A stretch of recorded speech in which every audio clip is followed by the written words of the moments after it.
വാഹന ഉടമകളുടെ തിരക്ക് നിയന്ത്രിക്കാനാവാത്ത സാഹചര്യത്തിൽ പാലിയേക്കര ടോൾ പ്ലാസയിൽ നിന്ന് അനുവദിച്ചിരുന്ന സൗജന്യ യാത്രാ പാസിന്റെ കാലാവധി 1 വർഷമാക്കി. നേരത്തെ ഇത് 6 മാസമായിരുന്നു.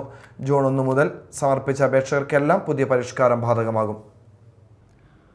ടോൾ പ്ലാസയുടെ 10 കിലോമീറ്റർ ചുറ്റളവിൽപ്പെടുന്ന വാഹനങ്ങൾക്കുള്ള യാത്രാ സൗജന്യത്തിന്റെ സമയപരിധിയാണ് നീട്ടിയത്. നേരത്തെ ഇത് 6 മാസമായിരുന്നു. ജൂൺ 1 മുതൽ സമർപ്പിച്ച അപേക്ഷകർക്കെല്ലാം പുതിയ പരിഷ്കാരം ബാധകമാകും. പുതിയ പാസിന് അപേക്ഷിച്ചവർക്കും നിലവിലെ പാസ് പുതുക്കാനെത്തുന്നവർക്കും 1 വർഷത്തേക്ക് യാത്രാ സൗജന്യം ലഭിക്കും. ജൂൺ 1 മുമ്പ് പാസ് പുതുക്കിയവർ 6 മാസത്തിനകം വീണ്ടും പുതുക്കണം.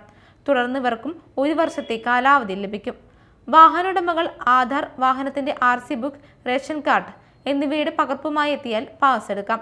നേരത്തെ 6 മാസം കൂടുമ്പോൾ വാഹനോടമകൾ രേഖകളുമായി ടോൾ പ്ലാസയിൽ കാത്തുനിന്ന് പാസ് എടുക്കേണ്ട സ്ഥിതിയായിരുന്നു.